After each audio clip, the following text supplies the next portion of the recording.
Welcome বন্ধুরা, আমি কচু শাক বানাচ্ছি। আপনারা স্কিপ না করে দেখতে থাকুন।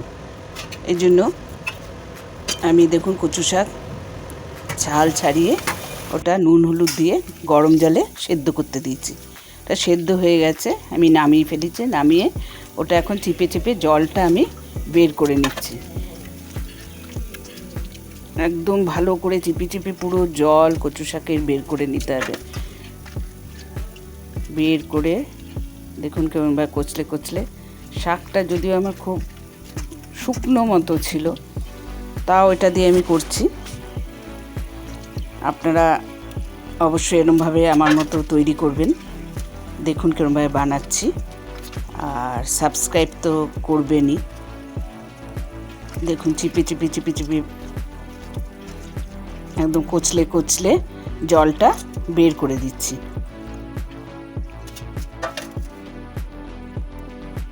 লাইক, শেয়ার, কমেন্ট করবেন।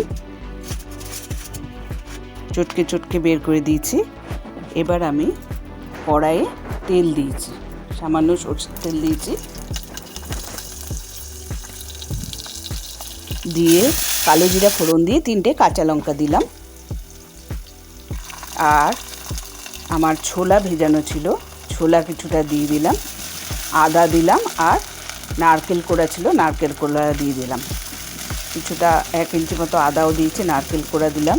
সামান্য এর মধ্যে ব্রাউন সুগার দিয়ে দিলাম। আর এরপরে সেদ্ধ করা যে কচু শাকটা ওটা দিয়ে দিয়েছি। দিয়ে আমি ভালো করে মিশাচ্ছি। এবার আন্দাজ মতো সামান্য নুন দিলাম, হলুদ দিলাম, দিয়ে আবার সব ভালো করে মিশিয়ে দিচ্ছি।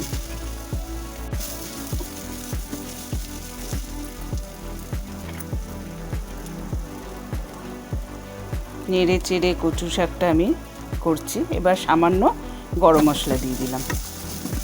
আমার কচু শাক প্রায় হয়ে এসছে।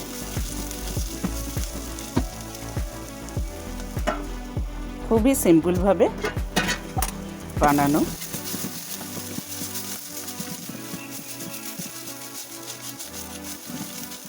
সাবস্ক্রাইব করলে আরও নতুন রেসিপি আমার দেখতে পারবেন।